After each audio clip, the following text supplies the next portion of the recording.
JNB exam IQ पे आपका स्वागत है। 71st बीपीएससी टेस्ट सीरीज का ये छठा सेट है। तो जो भी नए हैं वो चैनल को प्लीज़ सब्सक्राइब कर लें, वीडियो को लाइक भी अवश्य कर दें ताकि अधिक से अधिक स्टूडेंट तक हमारी वीडियो पहुंच सके। शेयर कर दें और कुछ सुझाव देनी हो तो आप कमेंट के माध्यम से आप हमें दे सकते हैं। चलिए, पहला क्वेश्चन है, निम्नलिखित में से सिंधु घाटी सभ्यता के संदर्भ में गलत कथन कौन सा है? हड़प्पा रावी नदी के तट पर स्थित है। हड़प्पा सिंधु घाटी सभ्यता का एक प्रमुख ग्रामीण केंद्र था। दयाराम साहनी ने 1921 में हड़प्पा का उत्खनन किया था। वे तांबा, कांसा, सोना, चांदी आदि का उपयोग करते थे, लेकिन लोहा उनके लिए अज्ञात था। क्या आंसर होगा? Option B. याद रखेंगे, ये ग्रामीण केंद्र नहीं था बल्कि ये नगरीय केंद्र था, अर्बन सेंटर था। ये ध्यान में रखेंगे। अगला क्वेश्चन है, निम्नलिखित में से ऋग्वेद के संदर्भ में गलत कथन कौन सा है? ऋग्वेद में गाय को अघन्या कहा गया है। ऋग्वेद में इंद्र को सबसे अधिक सूक्त समर्पित है। ऋग्वेदिक काल में शिक्षा श्रवण और स्मरण पर आधारित थी। ऋग्वेदिक काल में स्त्रियों को शिक्षा, वैदिक अध्ययन और धार्मिक आयोजनों में भाग लेने की स्वतंत्रता नहीं थी। इसका आंसर क्या होगा? Option D. याद रखेंगे कि आयोजन में आदि में भाग लेने की स्वतंत्रता थी, ये ध्यान में रखेंगे। ठीक है, चलिए। निम्नलिखित युग्मों में से कौन सा सही सुमेलित नहीं है? दूसरे जैन तीर्थंकर अरिष्टनेमी, तीसरे संभवनाथ, चौथे अभिनंदन जी, पांचवें जैन तीर्थंकर कौन? सुमतिनाथ जी। क्या होगा इसका आंसर? इसका आंसर होगा ऑप्शन ए। दूसरे जैन तीर्थंकर अरिष्टनेमी, ये गलत है, वो 22वें थे। अरिष्टनेमी कितने नंबर के थे? 22nd। ठीक है, और सेकेंड नंबर पे थे अजीतनाथ, ये याद रखेंगे, सेकेंड नंबर पे अजीतनाथ। अगला है, मौर्यकालीन अभिलेखों के संदर्भ में निम्न में से कौन सा कथन गलत है? गलत आपसे पूछा जा रहा है। ऑप्शन है, ब्राह्मी लिपि को बाएं से दाएं लिखा जाता था। खरोष्टी लिपि को दाएं से बाएं लिखा जाता था। अशोक के स्तंभ लेख केवल संस्कृत भाषा में है। अशोक के कुछ लेख यूनानी या अरमाइक में भी लिखे गए हैं। इसका आंसर क्या होगा? अशोक के स्तंभ लेख केवल संस्कृत भाषा में है, ऑप्शन सी। याद रखेंगे कि वो प्राकृत भाषा में लिखे गए हैं। ठीक है, स्तंभ लेख प्राकृत भाषा में। अगला है, मालविका, अग्निमित्र, विक्रमोर्वशीय, रघुवंश और कुमार संभव प्राचीन भारत के किस महानतम शास्त्रीय संस्कृत कवि और नाटककार की रचनाएं हैं? व्यास, वाग्भट, कौटिल्य, कालिदास। इसमें सामान्यतः सबको याद होगा कालिदास, लेकिन आपको इसमें दो चीज याद रखने हैं, नाटक कौन सा है, महाकाव्य कौन सा है। ठीक है, नाटक में याद रखेंगे मालविका, अग्निमित्र, दो नामों के साथ बना है, मालविका और अग्निमित्र। उसी तरह से विक्रम और उर्वशी, विक्रमोर्वशी और अभिज्ञान शाकुंतलम, ये तीनों नाटक है। और महाकाव्य में, महाकाव्य मतलब महाकविता, जिसमें कविता के रूप में हो, तो इसमें याद रखेंगे रघुवंश, कुमार संभव और मेघदूत। ठीक है, ये ध्यान में रखेंगे। उसमें जोड़ा नाम है, ठीक है, मालविका लड़की और अग्निमित्र पुष्यमित्र, शुंग का पुत्र अग्निमित्र, ये याद रखेंगे। उस तरह से आपको याद रखना है। निम्न में से किसे कुषाण सम्राट कनिष्क को बौद्ध धर्म में परिवर्तित करने का श्रेय दिया जाता है?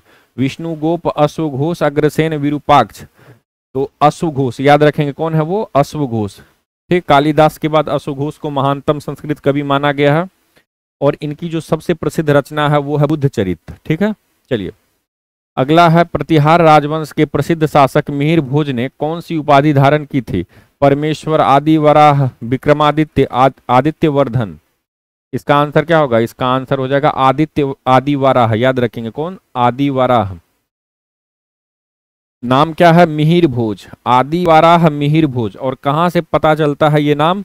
ग्वालियर प्रशस्ति अभिलेख। ठीक है, ये ध्यान में रखेंगे, ग्वालियर अभिलेख। इस तरह से याद रखें, प्रशस्ति मतलब होता है गुणगान करना, इस तरह से। चलिए, ये चांदी के सिक्के पर भी नाम अंकित है, ये भी ध्यान में रखेंगे। आदिवराह नाम चांदी के सिक्के पर भी अंकित मिलता है। अगला है, किसका कथन है कि भारत के लोग गर्म मिजाज के हैं, उन्हें जल्दी गुस्सा आता है परंतु ईमानदार होते हैं? भारतीय स्वच्छता प्रेमी है। मेगास्थनीज, फाहियान, ह्वेनसांग, इत्सिंग।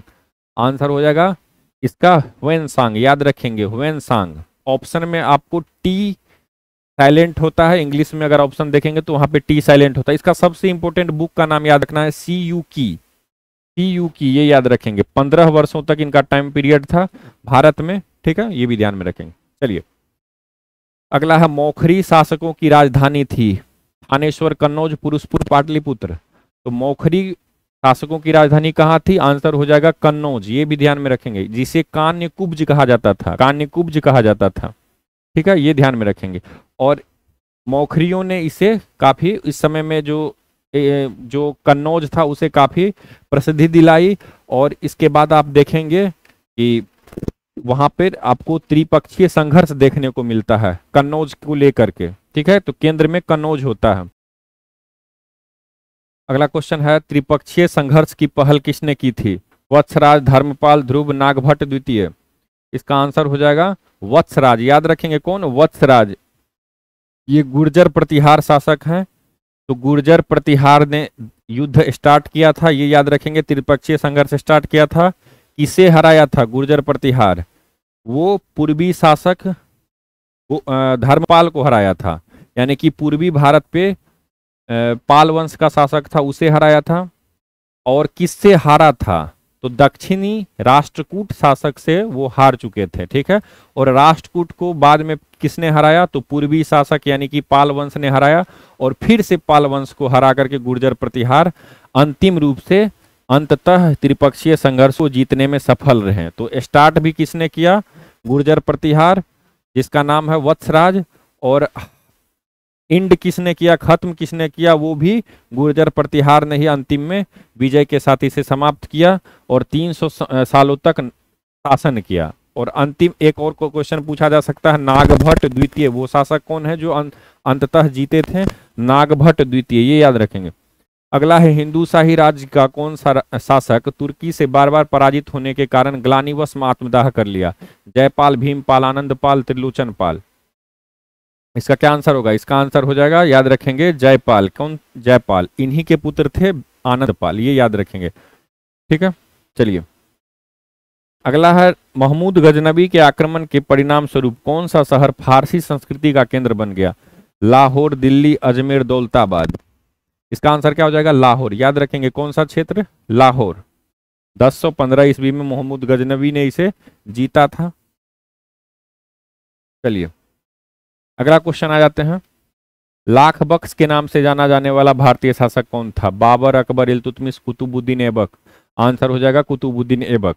ठीक है, अगला आ जाते हैं, निम्नलिखित कथनों पर विचार कीजिए। बलबन ने चहलगानी यानी चालीसा दल के शक्तिशाली अमीरों का दमन किया। बलबन ने शासन में अनुशासन स्थापित करने के लिए लौह एवं रक्त की नीति अपनाई। बलबन ने दीवाने अर्ज नामक केंद्रीय सैन्य विभाग की स्थापना की। सही विकल्प आपसे पूछा जा रहा है चुनने को। इसका आंसर क्या हो जाएगा? इसका आंसर हो जाएगा 1, 2 और 3, तीनों, यानी कि सभी। ठीक है, चलिए अकबर के शासनकाल के दौरान आमिल नामक अधिकारी को प्रशासन के किस स्तर पर नियुक्त किया जाता था? गांव, सूबा, सरकार, परगना। आंसर हो जाएगा परगना। याद रखेंगे किस स्तर पर? परगना। दो नाम इंपॉर्टेंट है, अमील जो कि कलेक्ट करता था राजस्व, रेवेन्यू को कलेक्ट करता था, संग्रहित करता था, और कानून को जो कि रिकॉर्ड को रखता था, यानी कि रिकॉर्ड कीपर था। ठीक है, जैसे विकेट कीपर होता है उसे विकेट को यानी कि रखने वाला, इस तरह से आपको याद रखना है। ठीक है, चलिए अगला है, शाहजहां के शासनकाल से संबंधित निम्नलिखित कथनों पर विचार कीजिए। शाहजहां ने 1638 में राजधानी को आगरा से दिल्ली अर्थात शाहजहानाबाद स्थानांतरित किया। उन्होंने जामा मस्जिद और मोती मस्जिद का निर्माण करवाया। प्रसिद्ध मयूर सिंहासन का निर्माण भी शाहजहां ने ही करवाया। 1658 में औरंगजेब ने उन्हें कैद कर लिया था। उपरोक्त में से कौन कौन से कथन सत्य हैं? इसका आंसर क्या हो जाएगा? इसका आंसर हो जाएगा उपरोक्त सभी। याद रखेंगे कौन सा? उपरोक्त सभी। सभी इंपॉर्टेंट है। अगला है, पंत प्रतिनिधि और हुकूमत पन्ना नामक दो नए पदों की अवधि किसके अष्टप्रधान मंडल में जोड़ी गई? किसके समय में अष्टप्रधान मंडल में जोड़ी गई? ऑप्शन है छत्रपति संभाजी, छत्रपति राजाराम, पेशवा बालाजी विश्वनाथ, पेशवा बाजीराव प्रथम। इसका आंसर क्या होगा? इसका आंसर हो जाएगा छत्रपति राजाराम। याद रखेंगे छत्रपति राजाराम। ठीक है, राज्याभिषेक कब होता है? शिवाजी का राज्याभिषेक बार बार पूछा जाता है 1674 में। ठीक है, और ये 1680 तक शासन करते हैं। ठीक है, ये ध्यान में रखेंगे।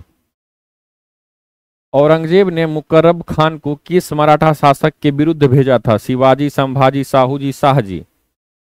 बहुत इंपॉर्टेंट है, मुकर्रब खान को किस मराठा शासक के खिलाफ भेजा था?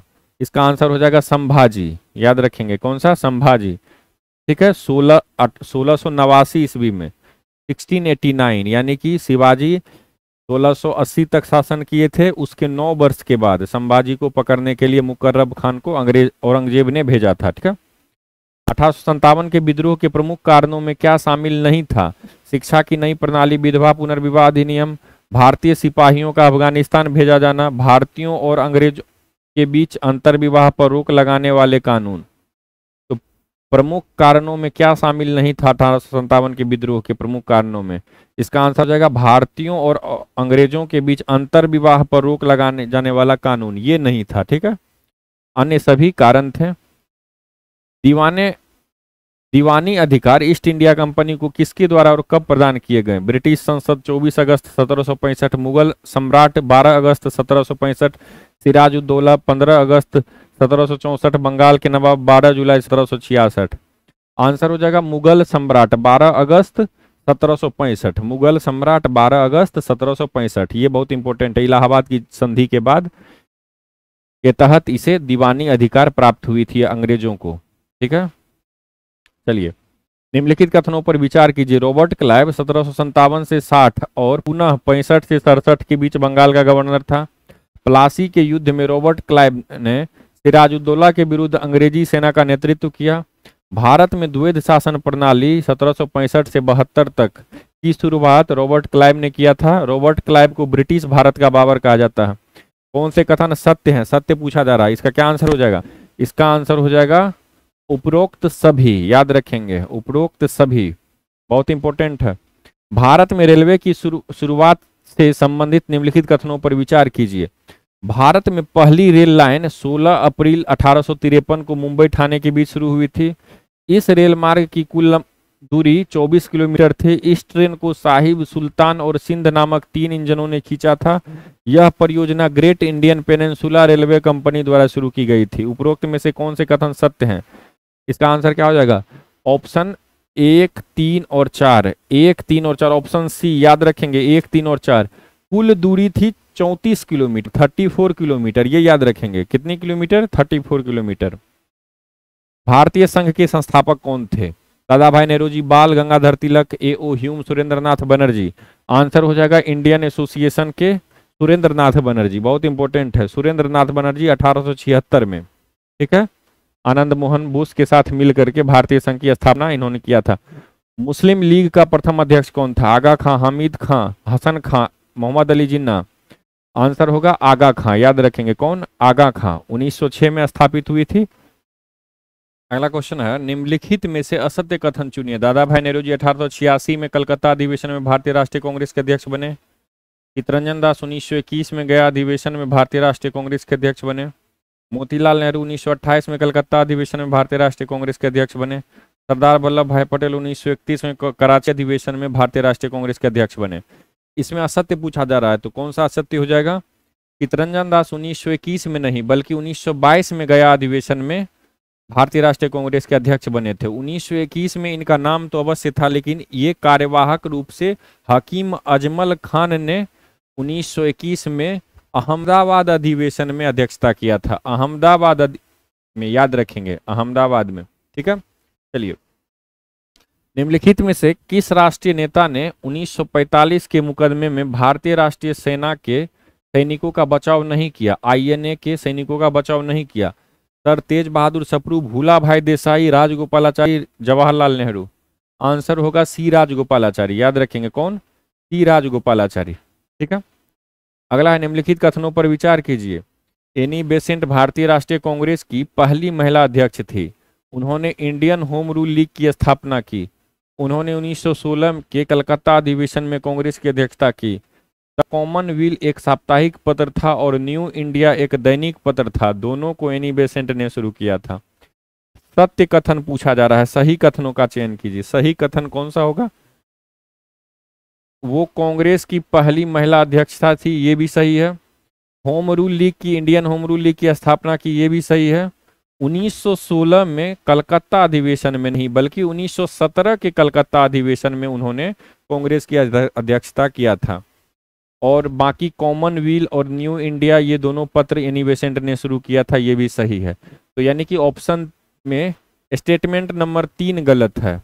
तो 1 2 और 4, 1 2 और 4, 1 2 और 4 सही हो जाएगा। ठीक है, ये ध्यान में रखेंगे।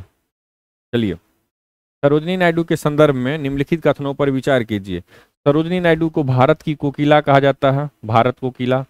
वे उत्तर प्रदेश की पहली महिला मुख्यमंत्री थी। उन्होंने 1925 में कानपुर अधिवेशन में कांग्रेस की अध्यक्षता की। सही कथनों का चयन कीजिए। इसका आंसर क्या हो जाएगा? ऑप्शन स्टेटमेंट नंबर 1 सही है और 3 सही है। 1 और 3। वे पहली महिला मुख्यमंत्री नहीं थी, महिला राज्यपाल थी, ये याद रखेंगे। ठीक है, यूपी सहित देश की पहली महिला राज्यपाल थी सरोजिनी नायडू और महिला मुख्यमंत्री थी सुचेता कृपलानी, ये ध्यान में रखेंगे। अगला क्वेश्चन है, वायसराय लॉर्ड इरविन एवं महात्मा गांधी के बीच गांधी इरविन समझौता कब हुआ था? 5 मार्च 1930, 1931, 1932, 1933। इसका आंसर क्या हो जाएगा? 5 मार्च 1931। याद रखेंगे, गोलमेज द्वितीय गोलमेज सम्मेलन से जस्ट पहले। ठीक है, चलिए। 1933 के हरिजन आंदोलन के दौरान महात्मा गांधी ने कितने दिन उपवास किया था? 15, 21, 30, 10। इसका आंसर हो जाएगा 21 दिन। याद रखेंगे, कितने दिन? 21 दिन। आत्मशुद्धि हेतु ये उपवास किया गया था। चलिए, निम्नलिखित कथनों पर विचार कीजिए। बिहार का सबसे उत्तरी जिला पश्चिम चंपारण, सबसे दक्षिणी जिला बांका, सबसे पश्चिमी जिला कैमूर, सबसे पूर्वी जिला किशनगंज। इसका आंसर हो जाएगा बिहार का सबसे उत्तरी जिला पश्चिमी चंपारण, ये सही है। सही विकल्प चुनने के लिए कह रहा है तो ये सही है। सबसे दक्षिणी जिला गया होना चाहिए। क्या होगा? गया।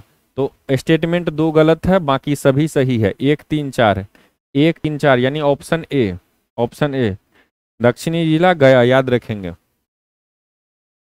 बिहार राज्य की राजनीतिक संरचना से संबंधित निम्नलिखित कथनों पर विचार कीजिए। बिहार में 40 लोकसभा और 16 राज्यसभा सीटें हैं। बिहार में अनुसूचित जातियों के लिए 2 लोकसभा सीटें आरक्षित है। बिहार का विधानमंडल द्विसदनीय है। विधानसभा में 243 सदस्य और विधान परिषद में 75 सदस्य होते हैं। उपयुक्त विकल्प चुनिए। क्या होना चाहिए? केवल 1 और 2 सही है, 2 और 3 सही है, 1 और 3 सही, उपरोक्त सभी कथन सही है। आंसर क्या हो जाएगा?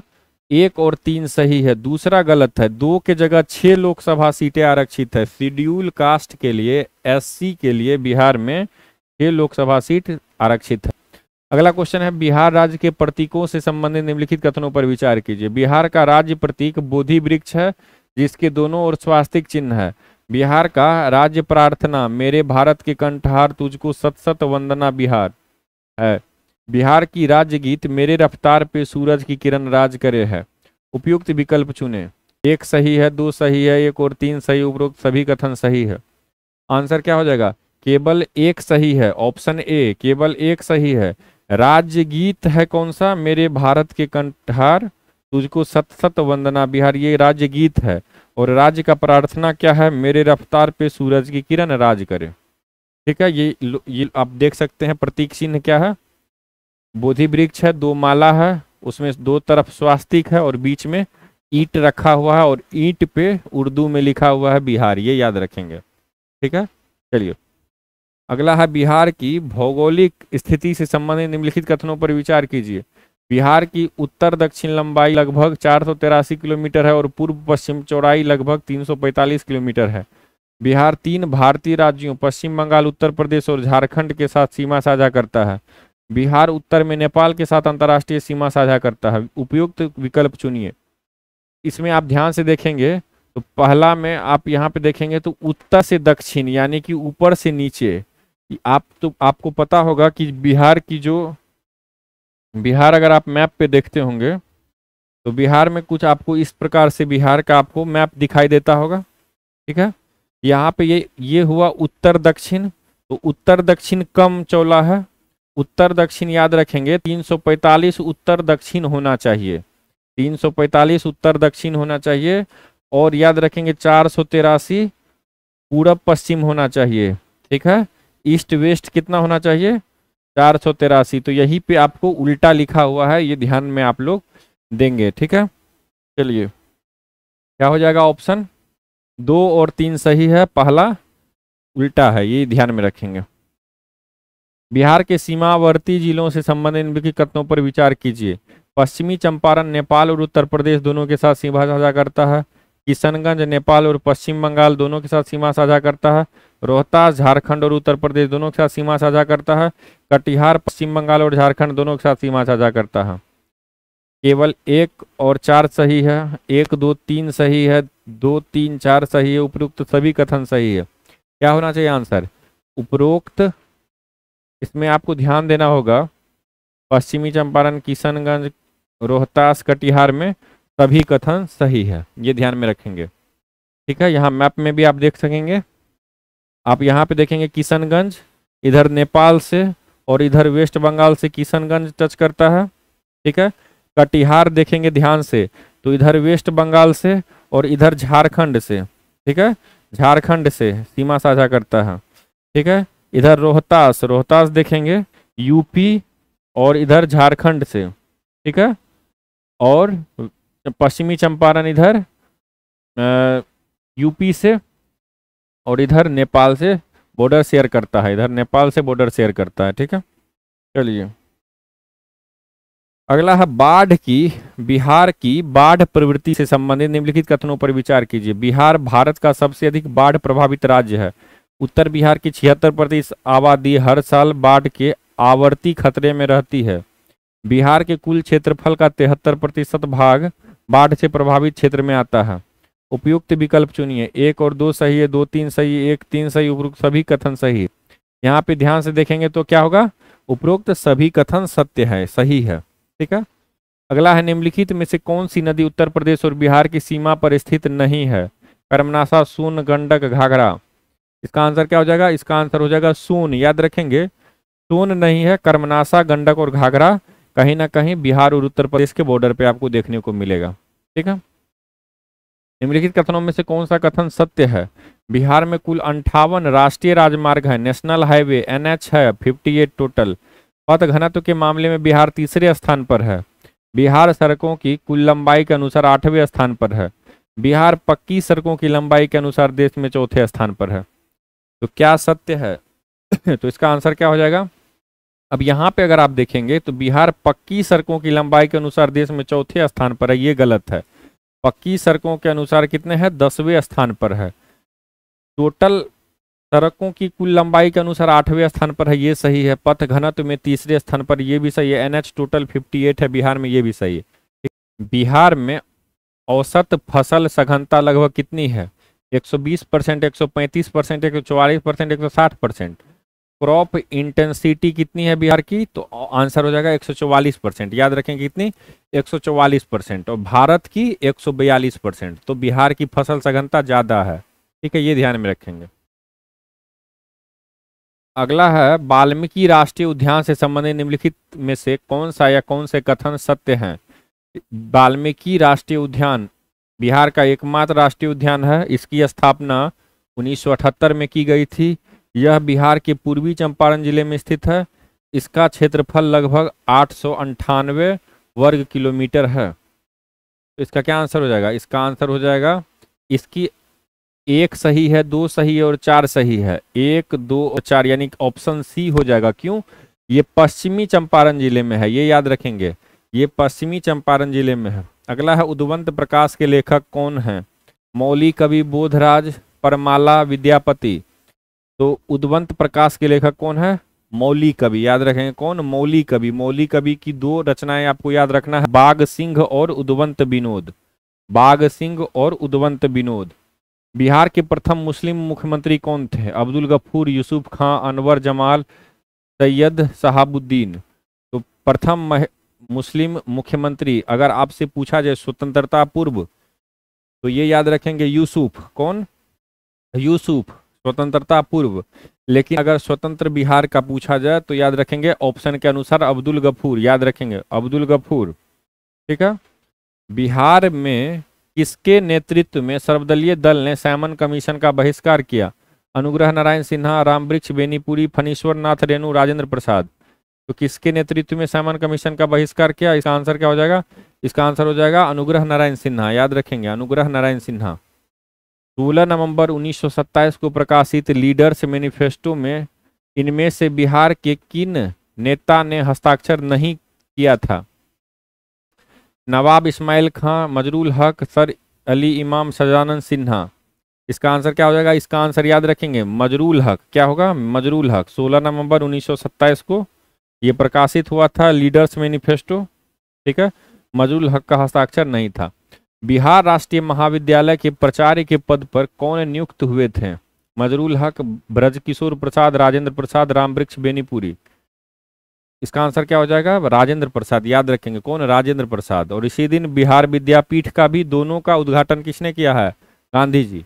ठीक है, बिहार राष्ट्रीय महाविद्यालय और बिहार विद्यापीठ दोनों का याद रखेंगे राजेंद्र प्रसाद ने ही क्या किया है?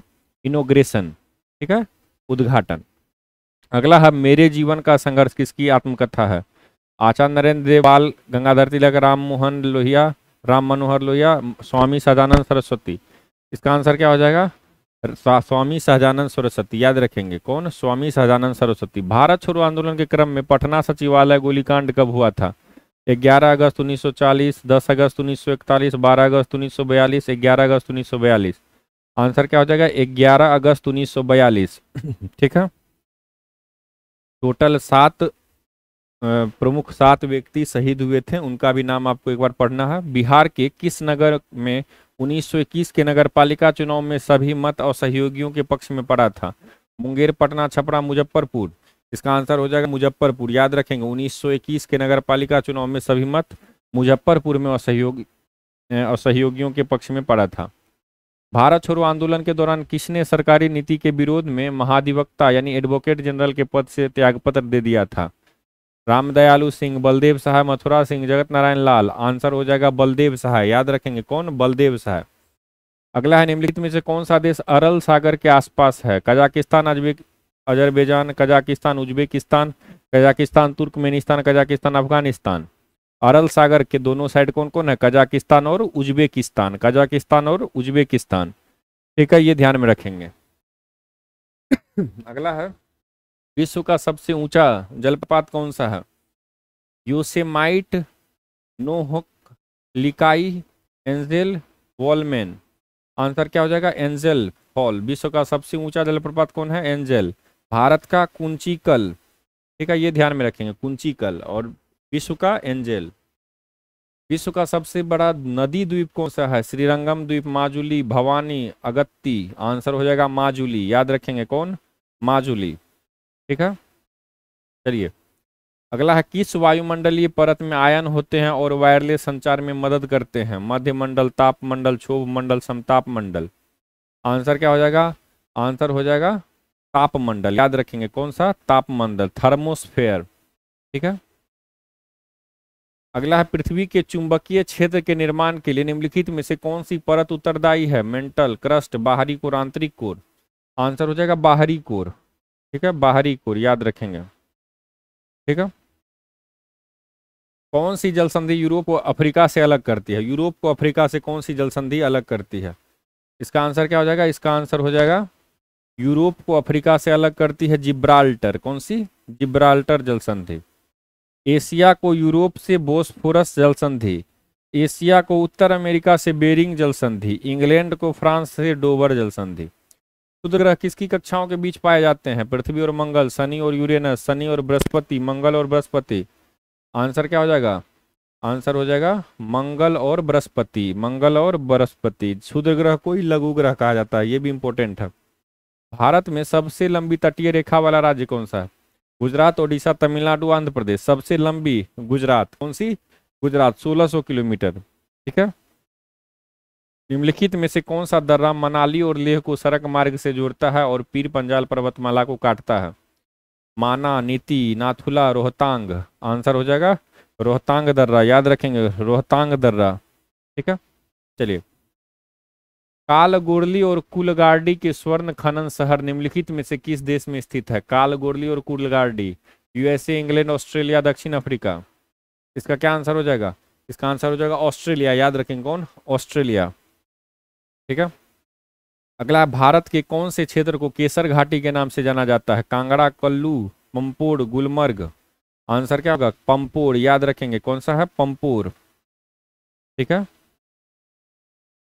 बराक नदी एक प्रसिद्ध नदी है, पश्चिमी घाट, पूर्वी घाट, सतपुरा पहाड़ी, मणिपुर की पहाड़ी। बराक नदी मणिपुर की पहाड़ी से निकलती है।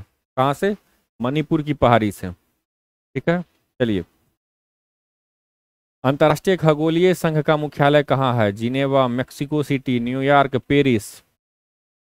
तो अंतर्राष्ट्रीय खगोलीय संघ का मुख्यालय कहाँ है? इसका आंसर क्या हो जाएगा? इसका आंसर हो जाएगा पेरिस। फ्रांस की राजधानी पेरिस 1919 में स्थापित हुई थी। महान हिमालय में मानसरोवर झील के पास भारतीय उपमहाद्वीप की 3 प्रमुख नदियां अपना उद्गम स्थल पाती है। कौन कौन नदी? गंगा, यमुना, ब्रह्मपुत्र। ब्रह्मपुत्र, गंगा, यमुना। सिंधु, सतलज, यमुना। सिंधु, सतलज, ब्रह्मपुत्र। आंसर क्या हो जाएगा? ऑप्शन डी, याद रखेंगे, सिंधु, सतलज और ब्रह्मपुत्र। भारत के जनसांख्यिकीय इतिहास में किस वर्ष को महान विभाजन कहा जाता है? Great divide. वर्ष 1921, 1941, 1951। आंसर क्या हो जाएगा? 1921, याद रखेंगे, 1921। ठीक है, इससे पहले कम बढ़ती थी और उसके बाद 1921 के बाद अचानक वृद्धि देखी गई। भारत के संविधान में समवर्ती सूची की अवधारणा गृहीत की गई है। समवर्ती सूची कहाँ से ली गई है? Canada, Australia, USA, great Britain. क्या होगा आंसर? इसका आंसर हो जाएगा ऑस्ट्रेलिया संविधान से। याद रखेंगे, कहाँ से? ऑस्ट्रेलियाई संविधान से। ठीक है, यहाँ पे आपको कुछ नाम दिए हुए हैं, कौन से देश से कौन सा इंपॉर्टेंट चीज लिया गया है। आप लोग पीडीएफ में उसे अवश्य पढ़ेंगे और याद कर लेंगे। ठीक है, संविधान का कौन सा भाग संविधान के संशोधनों से संबंधित है? 10, 20, 15 या 8? कौन सा भाग? आंसर हो जाएगा 20, याद रखेंगे। ठीक है, भाग 20, अनुच्छेद 368। चलिए, अगला क्वेश्चन है, पंचायत समिति का मुख्य निष्पादक होता है। The chief executive of the panchayat समिति, प्रधान, सरपंच, जिला प्रमुख, खंड विकास पदाधिकारी। आंसर हो जाएगा खंड विकास पदाधिकारी, बीडीओ। क्या होगा? बीडीओ, याद रखेंगे। ठीक है, चलिए, बाकी आप अच्छे से पीडीएफ में पढ़ेंगे। अगला है, किस संविधान संशोधन अधिनियम द्वारा लोकसभा और विधानसभाओं की सीटों की संख्या में वर्ष 2026 तक कोई परिवर्तन न करने का प्रावधान किया गया है? 82वें, 84वें, 86वें, 88वें?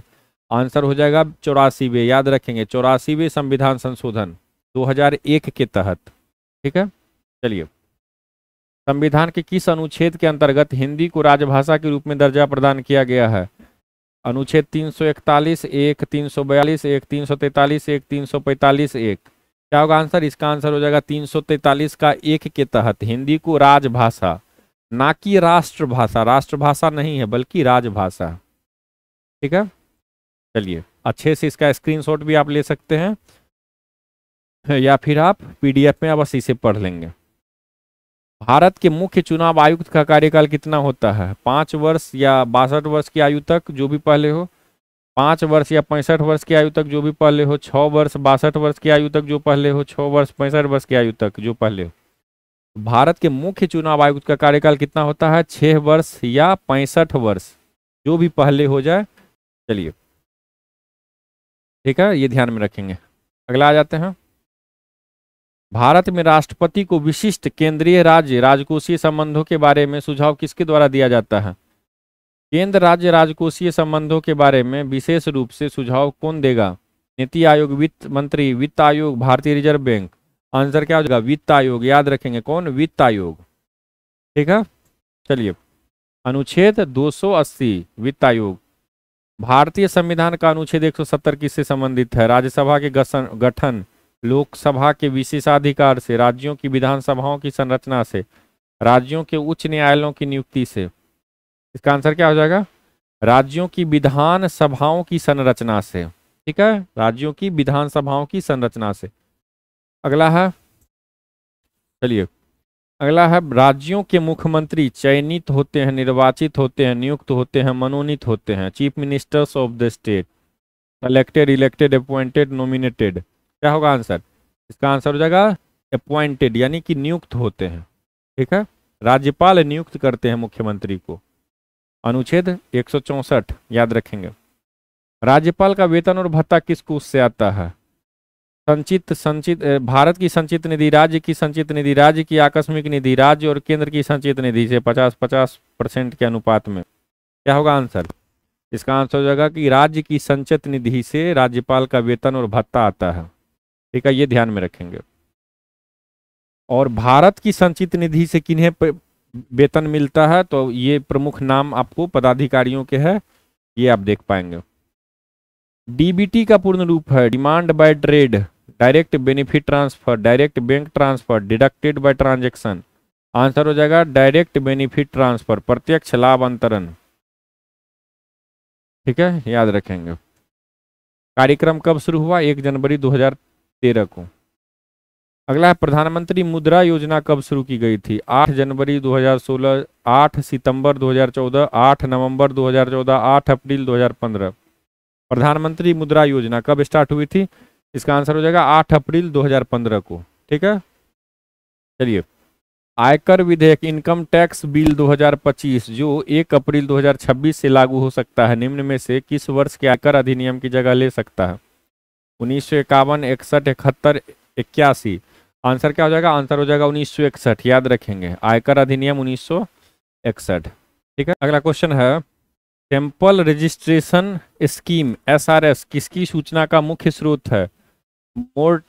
मोरबिडिटी रेट यानी कि अवस्था दर, फर्टिलिटी प्रजनन दर, मोर्टेलिटी मृत्यु दर, birth rate and death rate. तो ये मुख्य रूप से किसकी सूचना का मुख्य स्रोत है? आंसर हो जाएगा जन्म दर और मृत्यु दर। याद रखेंगे, जन्म दर और मृत्यु, SRS स्कीम। ठीक है, सैंपल रजिस्ट्रेशन स्कीम किसकी सूचना का मुख्य स्रोत है? जन्म दर और मृत्यु दर, ये याद रखेंगे। ठीक है, अलग अलग प्रकार की मृत्यु दर, जन्म दर, इन सब का आकलन इसमें किया जाता है। भारत सरकार ने राष्ट्रीय नमूना सर्वेक्षण कार्यालय NSSO और केंद्रीय सांख्यिकी कार्यालय CSO का विलय करके राष्ट्रीय सांख्यिकी कार्यालय यानी NSO कब बनाया था? 23 मई 2014, 23 मई 2019, 23 मई 2021, 23 मई 2024। तो कब किया था विलय? आंसर हो जाएगा 23 मई 2019 को। 23 मई 2019 को, याद रखेंगे। अगला आ जाते हैं जैविक एवं अजैविक संघटकों के मध्य बिचौलियों का कार्य कौन करता है? परजीवी, उत्पादक, वियोजक, उपभोक्ता। आंसर क्या हो जाएगा? उत्पादक। याद रखेंगे, कौन सा? प्रोड्यूसर्स। ठीक है, चलिए। पारिस्थितिकी निकाय में ऊर्जा का प्राथमिक स्रोत है कार्बन, बायोमास, सौर ऊर्जा, कार्बोहाइड्रेट। कार्बोहाइड्रेट क्या होगा आंसर? इसका आंसर हो जाएगा सौर ऊर्जा। पारिस्थितिकी निकाय में ऊर्जा का प्राथमिक स्रोत क्या है? सौर ऊर्जा। ठीक है, अगला है सर्वाधिक जैव विविधता कहाँ पाई जाती है?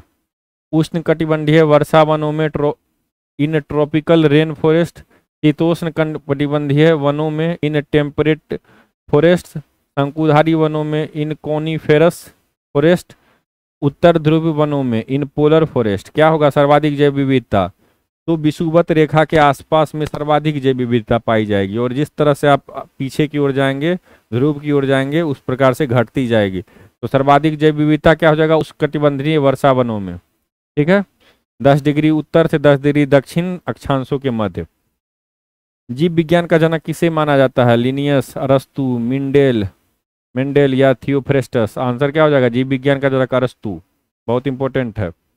जंतु विज्ञान का पिता भी अरस्तु, लेकिन याद रखेंगे वनस्पति विज्ञान का थियोफ्रेस्टस। वनस्पति विज्ञान का थियोफ्रेस्टस। जंतुओं में पैर और मुंह यानी कि फुट एंड माउथ डिजीज इनके माध्यम से संचारित होता है? श्वसन मार्ग, पाचन मार्ग, घावों के माध्यम से, किलनी से के माध्यम से। तो आंसर क्या होगा? पाचन मार्ग, डाइजेस्टिव रूट से। क्या हो जाएगा? डाइजेस्टिव रूट से। ठीक है, ये ध्यान में रखेंगे, और ये विषाणु के कारण होता है। ठीक है, निम्नलिखित में से कौन सा स्वपोषी है? मानव, पादप, जंतु, कवक। स्वपोषी कौन सा है? तो इसका आंसर हो जाएगा पादप यानी कि प्लांट, स्वपोषी। अगला है कोशिकीय शैवाल जिनका उपयोग अंतरिक्ष कार्यक्रम में ऑक्सीजन आपूर्ति को नियंत्रित करने के लिए होता है, वे कौन है? Spirogyra, podium, chlorella, chlamydomonas. क्या हो जाएगा आंसर? तो इसका आंसर हो जाएगा क्लोरेला। याद रखेंगे, कोशिकीय शैवाल क्लोरेला का उपयोग अंतरिक्ष कार्यक्रम में ऑक्सीजन आपूर्ति को नियंत्रित करने के लिए क्लोरेला का उपयोग किया जाता है। ये एक कोशिकीय शैवाल है। लौंग पौधे के निम्नलिखित में से किस भाग से प्राप्त की जाती है? लौंग, सूखे पत्ते, सूखे तने, सूखे बीज, सूखी पुष्पकलिका। तो आंसर क्या हो जाएगा? लौंग सूखे पुष्पकलिका से। ठीक है, ये ध्यान में रखेंगे, सूखे पुष्पकलिका से। ठीक है, चलिए अगला, निम्नलिखित में से कौन सी प्रक्रिया पौधों को ठंडी रखती है? अंकुरन, वाष्पोत्सर्जन, उष्णकटिबंध, प्रकाश संश्लेषण। पौधों को ठंडी रखती है, आंसर हो जाएगा वाष्पोत्सर्जन। ठीक है, ये ध्यान में रखेंगे, वाष्प का उत्सर्जन। चलिए, समुद्र के किनारे उगने वाले वृक्षों में वार्षिक वलय नहीं होते हैं क्योंकि भूमि बलुई होती है, जलवायु विभिन्नता होती है, वायुमंडल में प्रचुर नमी होती है, स्पष्ट जलवायु विभिन्नता नहीं होती है। इसका आंसर क्या हो जाएगा? स्पष्ट जलवायु विभिन्नता नहीं होती है। ठीक है, तापमान लगभग समान होती है। अगला क्वेश्चन है, किस कोशिकांग का अपना डीएनए होता है? लाइसोसोम, माइटोकॉन्ड्रिया, क्लोरोप्लास्ट, दोनों। इसका आंसर क्या हो जाएगा? माइटोकॉन्ड्रिया और क्लोरोप्लास्ट दोनों का। ठीक है, प्लास्टिड यानी क्लोरोप्लास्ट दोनों का होता है। तो माइटोकॉन्ड्रिया और प्लास्टिड दोनों का होता है डीएनए, याद रखेंगे। निम्नलिखित में से कौन सा एंजाइम मानव शरीर में स्टार्च के पाचन में संबंधित है? स्टार्च के पाचन से pepsin, lipase, amylase, insulin. Answer हो जाएगा एमाइलेज, याद रखेंगे। एमाइलेज को ही टाइलिन कहा जाता है। क्या कहा जाता है? एमाइलेज को टाइलिन। ठीक है, चलिए अगला आ जाते हैं। मनुष्य का सबसे बड़ा अंग कौन सा है? त्वचा, कलेजा, बड़ी आंत, छोटी आंत। Skin, liver, large intestine, small intestine. क्या हो जाएगा? इसका आंसर हो जाएगा स्किन, याद रखेंगे। त्वचा, सबसे बड़ा अंग त्वचा। ठीक है, दूसरा लीवर। निम्नलिखित में से किसका उपयोग तत्काल ऊर्जा बूस्टर के रूप में किया जा सकता है? लहसुन, धनिया, नींबू, क्या केला। आंसर हो जाएगा बनाना यानी केला, याद रखेंगे। चलिए अगला आ जाते हैं। निम्नलिखित में से कौन सी मात्रा जड़त्व का माप है? वेग, द्रव्यमान, त्वरण, भार। जड़त्व का माप क्या है? द्रव्यमान, मास, याद रखेंगे। किसी वस्तु के ताप में वृद्धि का अर्थ है कि वस्तु की गतिज ऊर्जा बढ़ गई है, यांत्रिक ऊर्जा बढ़ गई है, ऊष्मीय ऊर्जा बढ़ गई है, स्थिति ऊर्जा बढ़ गई है। तो वस्तु के ताप में वृद्धि का मतलब क्या है? उसके अंदर में ऊष्मीय ऊर्जा बढ़ गई है। ठीक है, ये ध्यान में रखेंगे। गति होने के कारण उसमें ऊष्मीय ऊर्जा बढ़ गई। डॉल्फिन, चमगादड़ और सिंसुमार इसका प्रयोग करते हैं? अल्ट्रासाउंड, इंफ्रासाउंड, दोनों, नन ऑफ देम। आंसर क्या हो जाएगा? अल्ट्रासाउंड का। 20,000 हर्ट्ज से ऊपर का ध्वनि को अल्ट्रासाउंड कहा जाता है। उसका यूज करते हैं डॉल्फिन, चमगादड़ और सिंसुमार। प्रकाश का तरंग सिद्धांत किसने प्रतिपादित किया? प्रकाश का तरंग सिद्धांत Isaac Newton, Galileo, Michael Faraday, Christian Huygens. तो प्रकाश का तरंग सिद्धांत किसने प्रतिपादित किया है? इसका आंसर क्या हो जाएगा? इसका आंसर हो जाएगा ह्यूजेंस, याद रखें, क्रिश्चियन ह्यूजेंस। प्रकाश का तरंग सिद्धांत। ठीक है, ये ध्यान में रखेंगे। अगला आ जाते हैं। जब बिजली गिरने की आशंका हो तो बचाव करने के लिए निम्नलिखित में से कौन सा सबसे सुरक्षित तरीका है? लंबे पेड़ों के नीचे आश्रय लेना, एक बंद कार में आश्रय लेना, खुले मैदान में आश्रय लेना, बिजली के खंभे के पास आश्रय लेना। एक बंद कार में आश्रय लेना सबसे अच्छा माना जाता है। ठीक है, बचाव करने का। ठीक है, ये ध्यान में रखेंगे। अगला है समस्थानिक। आइसोटोप्स वे हैं जो एक ही तत्व के परमाणु जिनका परमाणु भार समान, परमाणु क्रमांक भिन्न, परमाणु भार भिन्न, परमाणु क्रमांक समान, परमाणु क्रमांक तथा परमाणु भार समान, उपरोक्त में से कोई नहीं। तो आइसोटोप्स क्या होंगे? जिनका परमाणु भार भिन्न है, परमाणु क्रमांक समान है, एटॉमिक नंबर सेम है। ठीक है, समस्थानिक क्या है, समभारिक क्या है, सम न्यूट्रॉनिक क्या है और अपरूप क्या है, ये सारे आपको एक बार पढ़ने हैं। ठीक है, किसी भी अनुपात में दो या अधिक शुद्ध पदार्थों को मिलाने से क्या बनाया जाता है? यौगिक, मिश्रण, तत्व, गैस। आंसर क्या हो जाएगा? मिश्रण यानी मिक्सचर, याद रखेंगे। चलिए, निम्नलिखित में से कौन सा कण बिना आवेश वाला कण है? प्रोटॉन, इलेक्ट्रॉन, न्यूट्रॉन, इनमें से कोई नहीं। बिना आवेश वाला कण कौन सा है? न्यूट्रॉन, याद रखेंगे। क्या? न्यूट्रॉन। रेडियोधर्मिता की इकाई क्या है? Pascal, angstrom, fermi, becquerel. रेडियोधर्मिता की इकाई क्या है? बेक्वेरल, याद रखेंगे। ठीक है, ये भी ध्यान में रखेंगे। और क्यूरी भी इकाई है रेडियोधर्मिता की, रेडियो एक्टिविटी की। बेक्वेरल और क्यूरी दोनों है। ठीक है, तत्व के परमाणुओं के बीच साझा किए गए इलेक्ट्रॉनों द्वारा निर्मित बंध को क्या कहा जाता है? सहसंयोजक, कोवेलेंट, हाइड्रोजन आयोनिक या फिर कोऑर्डिनेट, उप सहसंयोजी। क्या होगा? तत्व के परमाणु इलेक्ट्रॉनों द्वारा निर्मित बंध को क्या कहा जाता है? इसका आंसर हो जाएगा सहसंयोजक, कोवेलेंट बॉन्ड। ठीक है, ध्यान में रखेंगे। चलिए अगला है, उस अभिक्रिया को क्या कहा जाता है जिसमें ऑक्सीकरण और अवकरण एक साथ होती है? Redox, coupling, exothermic, endothermic. ऑक्सीकरण और अवकरण एक साथ होगा तो क्या कहा जाएगा? Redox reaction. याद रखेंगे क्या? रेडॉक्स रिएक्शन याद रखेंगे। ऑक्सीकरण अवकरण एक साथ, रेडॉक्स रिएक्शन। जिसमें अम्ल एवं क्षारक की अभिक्रिया के परिणाम स्वरूप लवण तथा जल बनते हैं उसे क्या कहा जाता है? संयोजन, विस्थापन, अपघटन, उदासीकरण। कौन सी अभिक्रिया कहा जाता है? उदासीकरण। क्या कहा जाता है? न्यूट्रलाइजेशन। ठीक है, ये ध्यान में रखेंगे। किस नियम के अनुसार स्थिर ताप पर गैस का आयतन दबाव के व्युत्क्रमानुपाती होता है? बॉयल का नियम, चार्ल्स का नियम, ग्राहम का नियम, गेलुसाक का नियम। तो ये किसका नियम है? बॉयल का नियम। स्थिर ताप पर गैस का आयतन दबाव के व्युत्क्रमानुपाती होता है। ठीक है, इनवर्सली प्रोपोर्शनल टू प्रेशर होता है। बॉयल का नियम, चार्ल्स का नियम, गेलुसाक का नियम, ग्राहम का नियम सब आप पढ़ेंगे, एक बार रिवीजन करेंगे। अगला है, उत्प्रेरण की अवधारणा प्रस्तुत की? मेस्कुरनी, बेर्जेलियस, हुक, गार्नर। तो कैटालिसिस यानी कि उत्प्रेरण की अवधारणा किसने की थी? बर्जेलियस। याद रखेंगे कौन? बर्जेलियस, बहुत इंपॉर्टेंट है। नाइट्रोजन और कार्बन मोनोऑक्साइड किस ईंधन की संरचना है? CNG, producer gas, water gas, petroleum gas. Nitrogen और कार्बन मोनोऑक्साइड किस ईंधन की संरचना है? इसका आंसर हो जाएगा प्रोड्यूसर गैस की। प्रोड्यूसर गैस नाइट्रोजन और कार्बन मोनोऑक्साइड से बना होता है, ये याद रखेंगे। ठीक है, चलिए अगला है, आवर्त सारणी सबसे पहले किसके द्वारा दी गई थी? आवर्त सारणी ओटो बाल्थी, Johann Kepler, Michael Faraday, Dmitri Mendeleev. Answer क्या हो जाएगा? Dmitri Mendeleev. याद रखेंगे। ठीक है, चलिए बिहार को किस क्षेत्र में उत्कृष्ट योगदान के लिए एग्रीकल्चर लीडरशिप अवार्ड 2025 मिला है? Agriculture leadership award 2025। पशुपालन, मत्स्य पालन, फसल उत्पादन, जैविक खेती। आंसर हो जाएगा मत्स्य पालन। याद रखेंगे किसमें? मत्स्य पालन में। रिकॉर्ड तोड़ 9.5 लाख मीट्रिक टन मछली उत्पादन करने के कारण। चलिए, बिहार के मुख्यमंत्री नीतीश कुमार ने सरकारी नौकरियों में प्रभावी तौर पर डोमिसाइल बढ़ाकर कितना प्रतिशत कर दिया है? ये ध्यान में रखेंगे।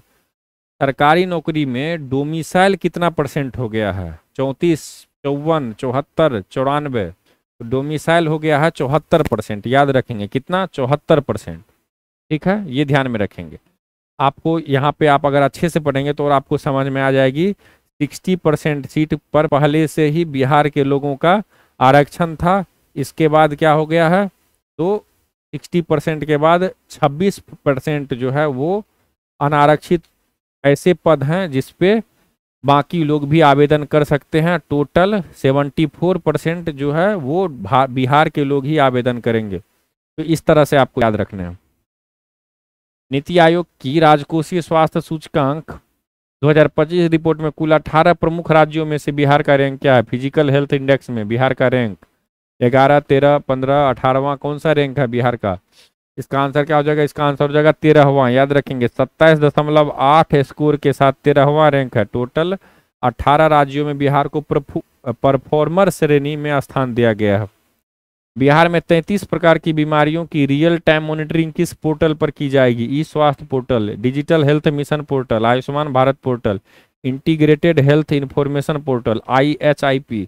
आंसर क्या होगा? IHIP। याद रखेंगे IHIP। बिहार की कौन सी पारंपरिक कला को GI टैग प्राप्त हुआ है जिसमें शिल्पकार पत्थर पर नक्काशी करते हैं? मधुबनी स्टोन क्राफ्ट, गया stone craft, Supaul stone craft, Darbhanga stone craft.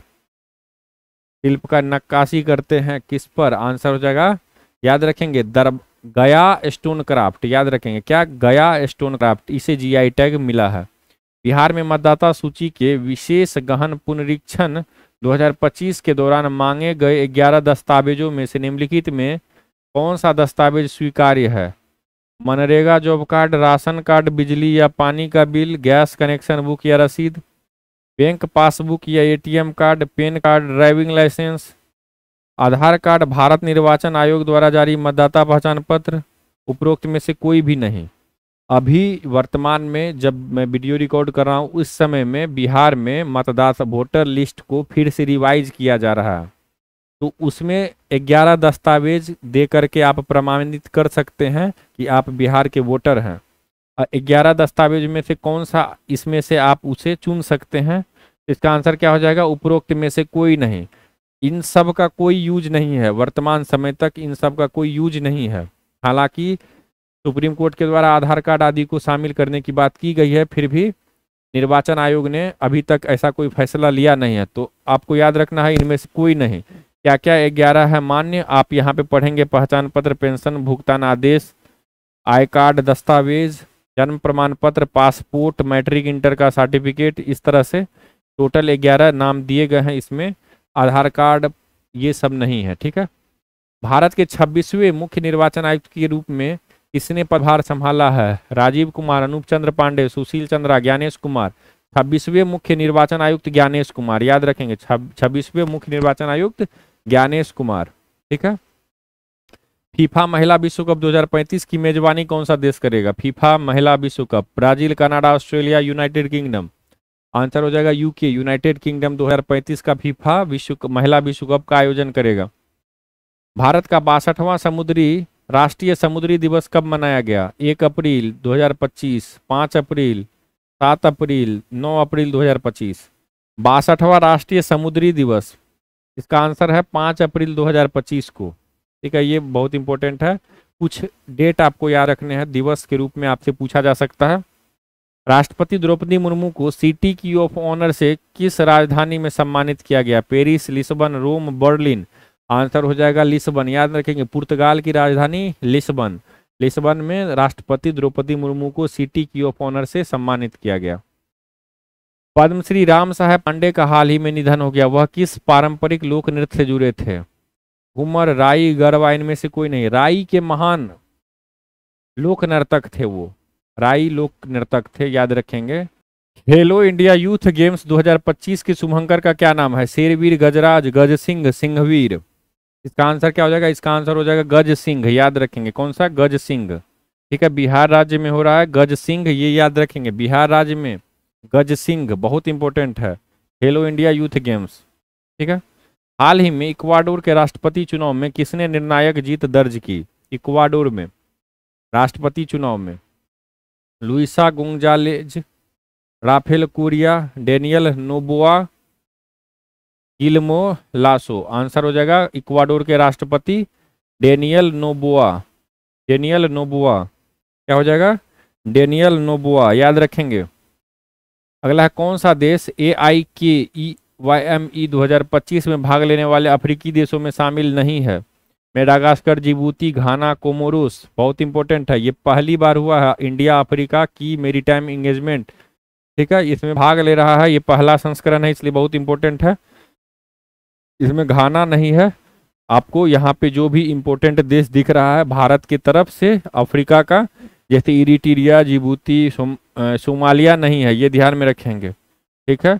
बाकी जो भी आपको तटीय समुद्री देश आपको नजर आ रहे हैं वो सारे भारत के साथ इस युद्धाभ्यास में टोटल 10 देश, मेनली 10 देश हैं इंपॉर्टेंट। अगला है भारत के 52वें मुख्य न्यायाधीश के रूप में मुख्य न्यायाधीश संजीव खन्ना का स्थान किसने लिया? 52वें मुख्य न्यायाधीश के रूप में NV Ramanna, DY Chandrachud, Bhushan Ramkrishna Gavai, Ganga Krishna Gavai. Answer हो जाएगा भूषण रामकृष्ण गवई, ठीक है, ये ध्यान में रखेंगे। भारत उज्बेकिस्तान संयुक्त सैन्याभ्यास डस्ट लीग 6 का आयोजन कहाँ किया जा रहा है? Jaisalmer, Pune, Ladakh, Visakhapatnam. Dust league, answer हो जाएगा पुणे में, याद रखेंगे। कहाँ पे? डस्ट लीग पुणे में। माउंट लेवोटोबी ज्वालामुखी हाल ही में चर्चा में था, यह किस देश में स्थित है? Mount Lewotobi, Japan, Indonesia, Philippines, Myanmar. Answer हो जाएगा इंडोनेशिया में, याद रखेंगे। माउंट लेवोटोबी इंडोनेशिया में। भारत ने किस देश के साथ 26 राफेल मरीन फाइटर जेट खरीदने के लिए समझौता किया है? अमेरिका, रूस, फ्रांस, इजराइल। इसका आंसर हो जाएगा फ्रांस के साथ, याद रखेंगे। बाय सिंगल सीटर और 4 डबल सीटर यानी ट्विन सीटर इसमें है।